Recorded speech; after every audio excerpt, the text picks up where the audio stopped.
Hi everybody, it's Janet and welcome to my channel. Today I'm going to show you part 1 of the My Monthly Hero Kit for August 2018. This is all about coffee.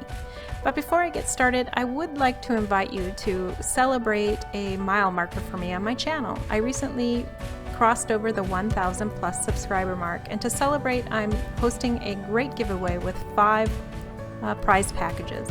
If you haven't subscribed yet, please do so now and then head over to my 1,000 subscriber giveaway video and learn how you can qualify to win one of the 5 wonderful packages. I greatly appreciate your support by your subscription. It means a great deal to me. Thank you so much. And with that, let's take a closer look at the 5 cards I made for this video. I used a lot of dark colors and they are primarily mostly masculine, and the next 5 cards I make will be more bright and have a more feminine feel. Alright, here are the packages that came in the box. I've got the kit here wrapped up. And then inside the box I have first the Season of Wonder catalog, which is basically the fall but mostly Christmas catalog items that they've got or are coming out with. So that was a freebie for subscribers. Then I got a couple extra stamps. This was an add-on. It's called Marble, but it looks kind of like coffee and cream mixed together. And then I bought this wave stamp. It's creatively called Waves Background. But I have a lot of stamps with water themes, so I thought I could use that. All right, so let's take a look at the kit this month. When you unwrap it, we find 2 packages, which is kind of standard. And let's see what we've got here. First thing is this package with some, it looks like almost coffee or tea dyed paper. Now I find this paper is a lot like a coffee filter. It has that same kind of texture, same kind of weight. And they've stained it with something that looks like coffee. I don't know that it really is coffee or tea, but it certainly looks like it, and it's got some embossing on it and just a neat pattern.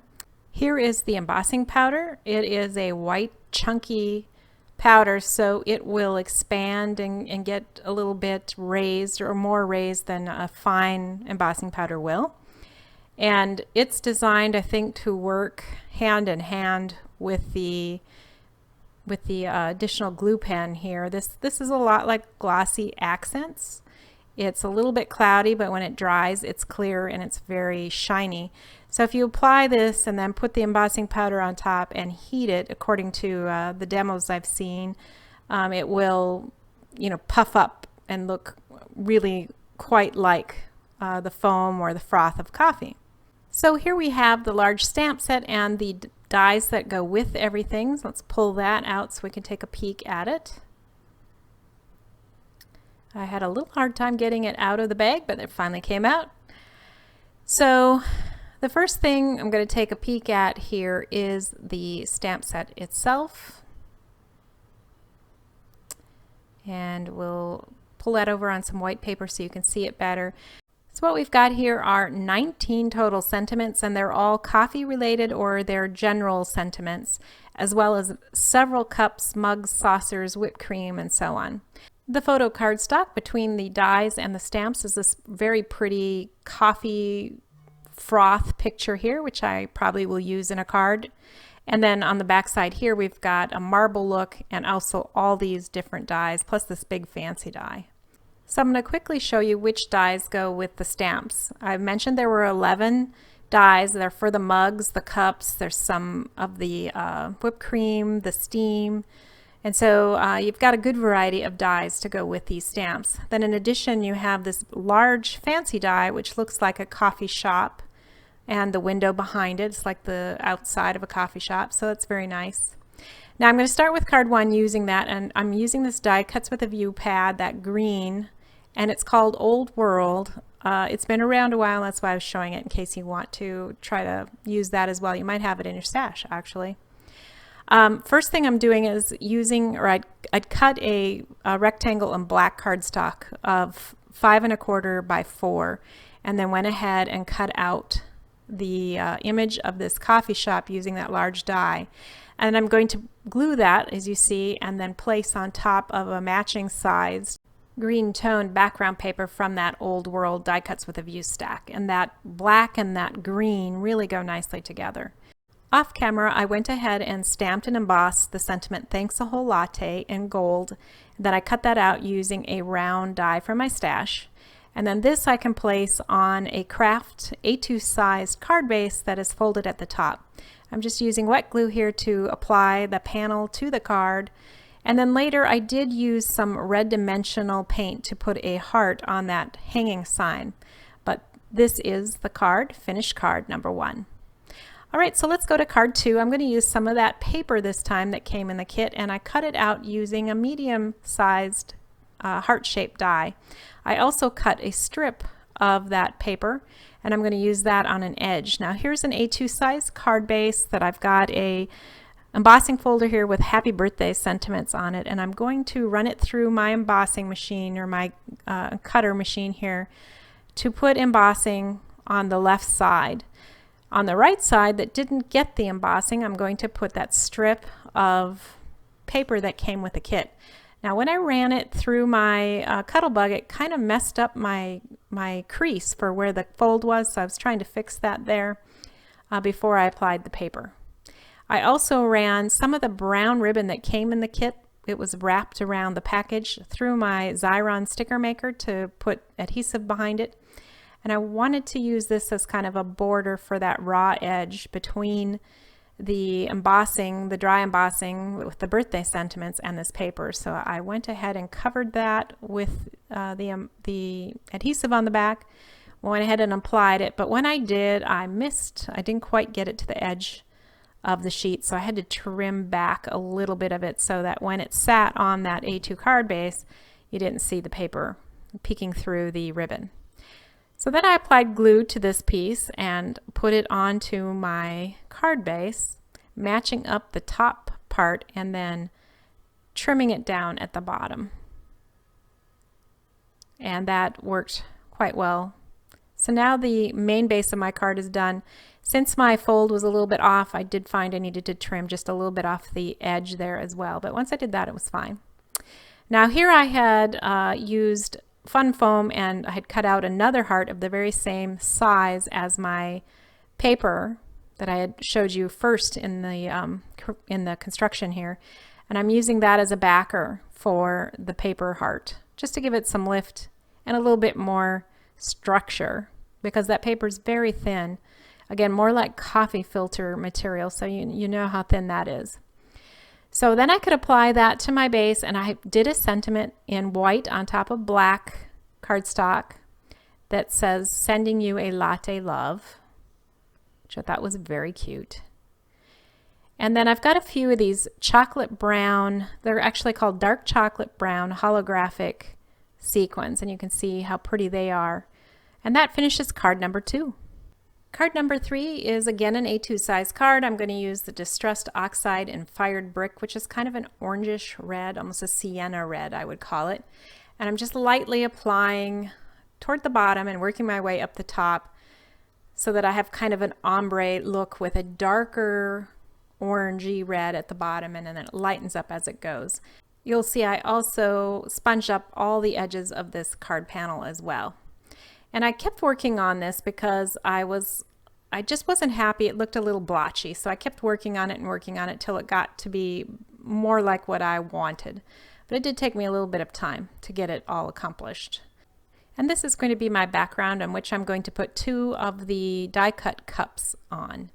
After I finished this, I went ahead and used a Spectrum Noir marker, BG1, which is a brown, to create kind of a shadow to sit my cups on.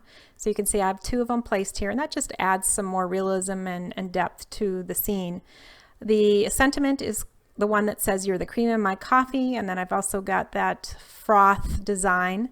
Both were heat embossed and cut out previously or ahead of time. And then I've applied the taller cup first, just directly onto the card base, and then took the cup and saucer and put that on foam tape so that it looks like it's standing in front of the other. The sentiment is just going to go directly also onto the card base, as well as the froth design there.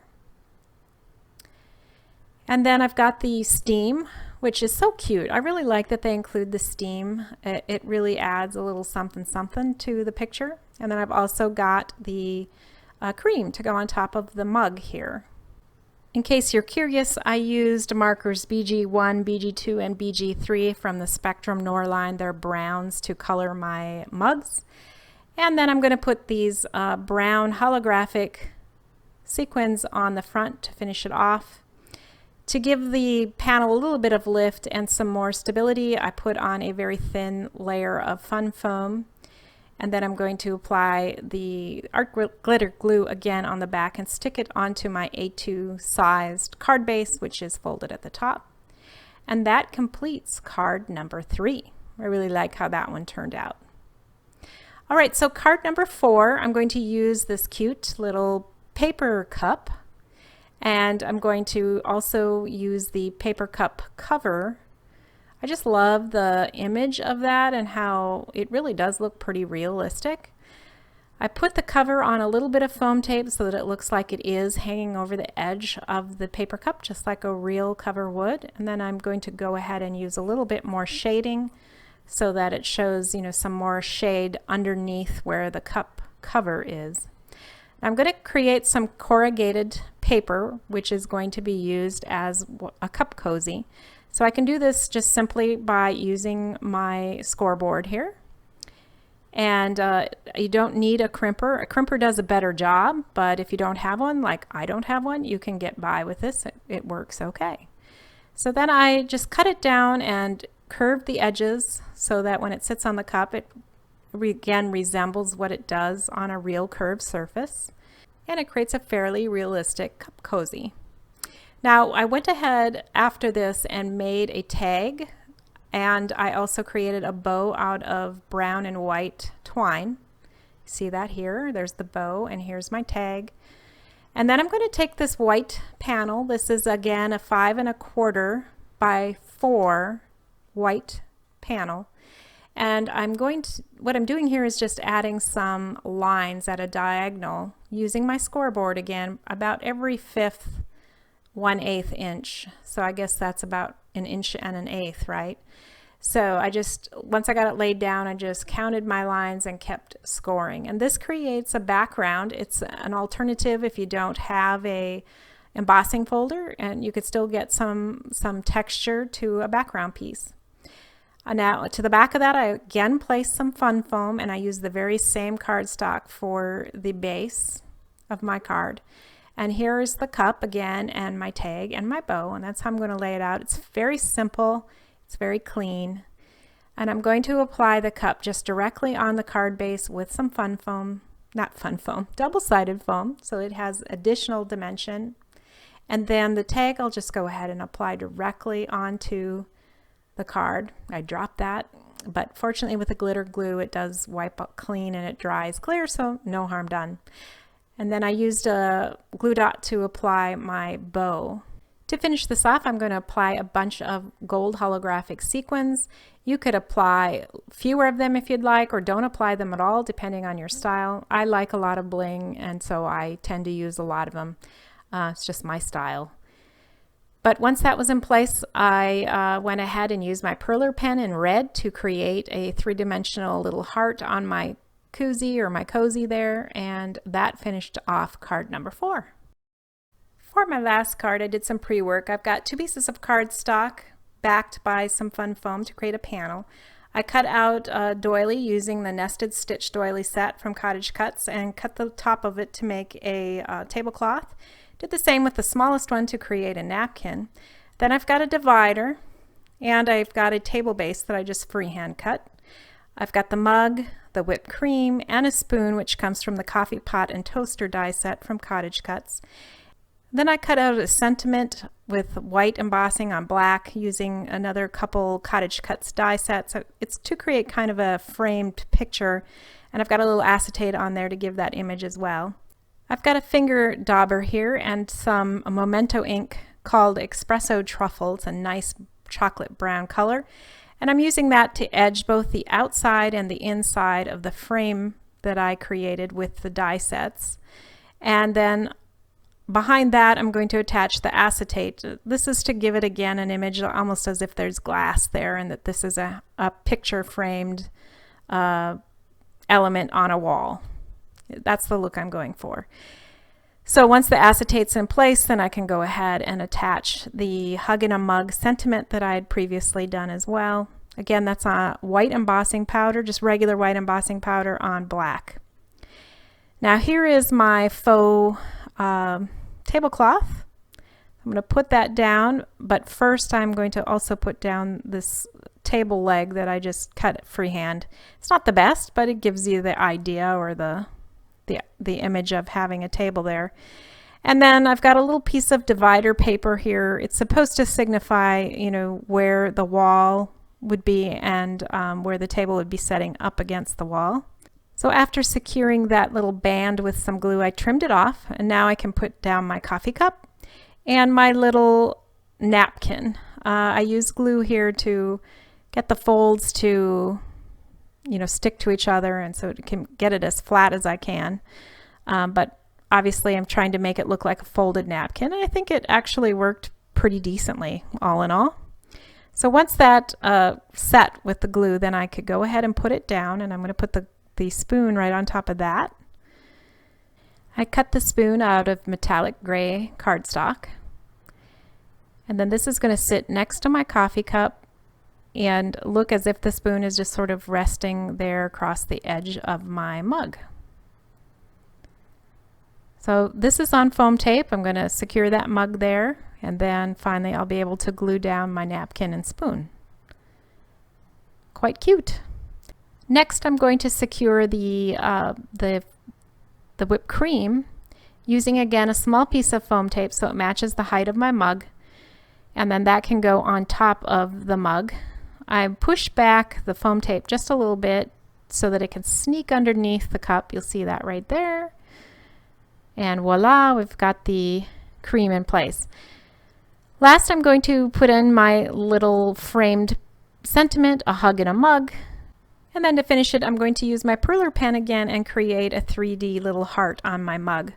Now there is a heart stamp, and you could certainly use that on these mugs as well, and then use the included glue pen to create kind of a similar look to this.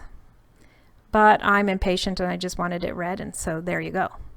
Now this is ready to go right onto my white card base. This is again an A2 size card with a fold at the top. I will admit it would have been smarter to put this panel on the card base and then put my liquid heart on the top, but I'm not always the smartest, so I got it on there, but I took a risk of smudging it all up. I put another layer down for the spoon because I just didn't think it looked quite thick enough, and then I touched up my heart a little bit, and with that, card number 5 is done. Well, thanks for joining me today. I hope you enjoyed this video. If you did, give me a thumbs up. Please comment and subscribe. And please don't forget to qualify for my 1,000 subscriber giveaway. The link here will take you to that video and all the instructions. Well, that's all for me today. I'll see you soon, but until then, keep crafting. Bye!